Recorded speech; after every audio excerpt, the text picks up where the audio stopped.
प्रवीण कहानी क्लब में आपका फिर से स्वागत है दोस्तों। आज की कहानी का नाम है कब्रिस्तान की रात और ये कहानी बहुत ही ज्यादा डरावनी होने वाली है। तो चलो बिना टाइम बर्बाद किए अपनी कहानी की शुरुआत करते हैं। लखनऊ प्राचीन कौशल राज्य का हिस्सा था और ये भगवान राम की विरासत थी जिससे उन्होंने अपने भाई लक्ष्मण को समर्पित कर दिया था। इसलिए इसे लक्ष्मणावती, लक्ष्मणपुर और लखनपुर नाम से जाना गया, जो बाद में बदलकर लखनऊ हो गया। पर लखनऊ एक और बात के लिए फेमस है, जो कि है इस शहर से जुड़ी भूतिया कहानियां। जब लखनऊ विश्वविद्यालय के लाल बहादुर शास्त्री के हॉस्टल में पढ़ने वाले 3 दोस्त सोनू, विशाल और रोहित के बीच शर्त लगी कि किसमें इतनी हिम्मत है जो इस कब्रिस्तान के अंदर एक रात बिता सके, क्योंकि यहाँ पर वो कब्रिस्तान था जिसमें 1857 में मारे गए अंग्रेजों को दफनाया गया था। और उन दोस्तों में से एक विशाल ने हिम्मत दिखाई और शर्त मान ली। अगले दिन तीनों दोस्त विद्यालय से निकले और नदवा कॉलेज और पक्का पुल के रास्ते से होते हुए कब्रिस्तान के पास पहुंचे। रात के करीब 1 बज चुके थे और सड़क पर भी 1-2 गाड़ी वाले नजर आ रहे थे। तीनों दोस्त कब्रिस्तान में पहुंचे। कब्रिस्तान के चारों ओर दीवार टूटी हुई थी, इसलिए कोई भी आसानी से अंदर आ जा सकता था। अब रात के करीब 1 बज चुके थे। सुनो, ठीक है विशाल, कल मिलते हैं अगर तुम जिंदा रहे तो।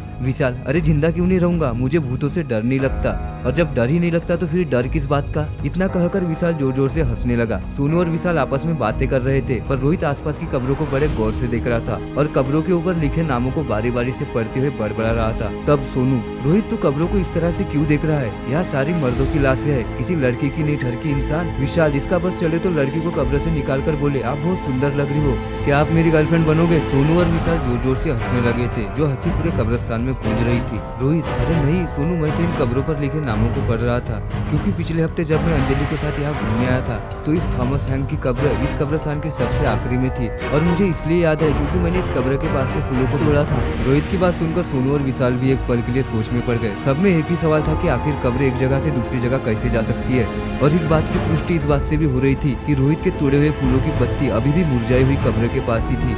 विशाल, अच्छा ठीक है, अब मुझे और उल्लू मत बनाओ, मुझे डराने की कोशिश तुम्हारे किसी काम की नहीं है, समझ गए? मैं इस कब्रिस्तान से अब कल सुबह ही आऊंगा, वो भी जिंदा। चलो जाओ, अब तुम दोनों मुझे अकेला छोड़ दो। विशाल की बात सुन सोनू और रोहित कुछ नहीं बोले और आपस में बात करते हुए कब्रिस्तान से बाहर आ गए। और विशाल अपने दोस्तों को कब्र से जाते शांत देख रहा था, और उनके जाने के बाद विशाल उसी थॉमस हैंक की कब्र के ऊपर जाकर बैठ गया और वहीं पर जमी घास को नोचने लगा। उसकी नजरें पूरे कब्रिस्तान को ताड़ रही थी। तभी जमी से एक हाथ निकला और विशाल के हाथ को पकड़कर उसे कब्र से नीचे गिरा दिया। उसने जब आसपास देखा तो कोई नहीं था, और जब उसकी नजर अपने हाथ पर गई तो उसका हाथ किसी के नाखूनों से नोचा हुआ था और जिससे खून निकल रहा था। उसने खुद को संभाल कर एक बार फिर से कब्रिस्तान को देखा तो उसे धुआं ही धुआं उठता हुआ दिखा, जो कि उसे घेरने के लिए उसी की तरफ बढ़ रहा था। इससे पहले वो कुछ समझ पाता, धुएं ने उसे घेर लिया, जिसकी वजह से उसका दम घुटने लगा और फिर अगले ही पल उसे गोली और तलवार की आवाज आने लगी। और ठीक उसकी आंखों के सामने स्वतंत्रता सेनानियों ने अंग्रेजी हुकूमत के सिपाहियों को उन्हीं की बंदूक से उन्हीं का सीना छल्ली कर रहे थे। तलवार से उनका जिस्म और गर्दन दोनों ही काट रहे थे।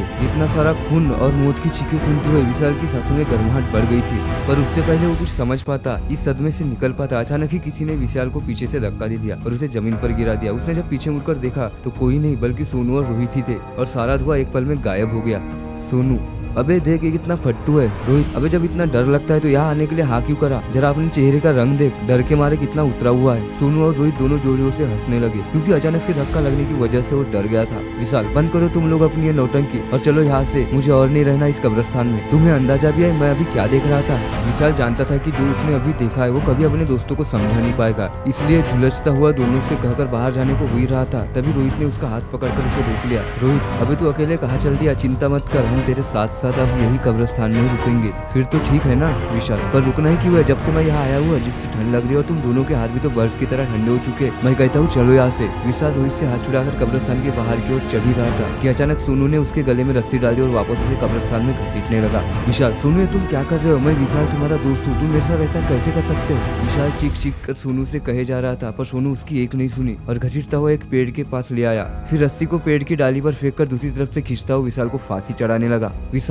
सोनू तू ये क्या कर रहा है? रोहित, तू सोनू को रोकता क्यों नहीं? तुम दोनों मेरे साथ क्या कर रहे हो? विशाल के इतने चिकने पर भी उन्होंने उसकी एक न सुनी और देखते ही देखते विशाल फांसी की वजह से झटपटाने लगा। इतने में उन दोनों में से एक बोलता है, अब जब तू मर ही रहा है तो सुनता जा, हम वो नहीं है जो तू हमें समझ रहा है। मैं सेनापति थॉमस हैंक हूँ और ये मेरा सिपाही है। तुम भारतीय हमेशा ही अंग्रेजी हुकूमत के गुलाम थे और गुलाम रहोगे। इतना कहकर उन दोनों का शरीर धीरे धीरे अंग्रेजी हुकूमत के सिपाहियों की पोशाक से ढक गया, जिसकी आंखों के सामने विशाल फांसी पर लटक कर तड़प रहा था। विशाल के इतना तड़पने पर भी उन सिपाहियों को चैन नहीं आया और उन्होंने अपने हाथ में पकड़ी बंदूक और तलवार से विशाल के शरीर को छल्ली करना शुरू कर दिया, जिससे विशाल की मौके पर ही मौत हो गई। अगली सुबह जब उसके दोस्त उसे लेने कब्रिस्तान आए तब कब्रिस्तान के बाहर पुलिस और मीडिया की भीड़ लगी हुई थी, जिन्हें देखकर दोनों की सांसें तेज हो गई। रोहित ने जब भीड़ के बीच जाकर देखा तो उसे कब्रिस्तान के कोने में पेड़ पर झूलती हुई विशाल की लाश दिखी, जिसे देख दोनों चीखने लगे। इंस्पेक्टर भी उनकी चीख से समझ गया था कि ये दोनों लाश के जानने वाले, इसलिए दोनों को लाश की पहचान करने के लिए अंदर बुलाया गया। सोनू और रोहित ने जब विशाल की लाश को गौर से देखा तो उनकी रूह कांप गई। गला जोर से दबने की वजह से विशाल की आंखों की पुतलियां बाहर आ गई थी। आंखों की जगह 2 काले गड्ढे दिखाई दे रहे थे और नीचे जमीन पर खून ही खून बिखरा हुआ था। साथ ही गोलियों की खाली कारतूस भी बिखरे हुए थे, पर विशाल के जिस्म पर कट के एक भी निशान नहीं था। दोनों ने लाश को तो पहचान लिया था, अब एक केस पुलिस को भी समझ नहीं आ रहा, पर पोस्टमार्टम से ये बात साबित हो चुकी थी कि बाहर से भले उसके शरीर पे खरोच न हो, लेकिन अंदर से उनका शरीर गोलियों से छल्ली पड़ा है और अंदर से मांस से यहाँ तक की हड्डियां भी कटी हुई थी। बहुत जांच पड़ताल के बाद भी केस सुलझ नहीं पाया और कुछ साल बाद सोनू और रोहित की भी लाश उसी रहस्यमय तरीके से उसी पेड़ पर फांसी पर लटकी हुई मिली। पोस्टमार्टम रिपोर्ट्स में भी वही लिखा था जो विशाल की रिपोर्ट्स में लिखा था। शरीर पर एक भी कट के निशान नहीं, पर अंदर से जिस्म गोलियों से छल्ली हुआ पड़ा था और तलवार से मांस के साथ हड्डियां भी कटी हुई थी। और आज भी इस केस की फाइल लखनऊ के एक थाने में धूल खा रही है। लेकिन अब वक्त बदल चुका था। सरकार ने कब्रिस्तान को सुरक्षित करते हुए चारों तरफ दीवार बनवा दी और लाइट की भी सुविधा कर दी। अब ये रोड रात भर चलता है, लेकिन आज भी तमाम रोशनी और लाइट होने के बावजूद लोग उस कब्रिस्तान में जाने से डरते हैं। तो बस आज की वीडियो में इतना है। अगर आपको वीडियो पसंद आए हो तो लाइक शेयर और कमेंट्स करके बता सकते हो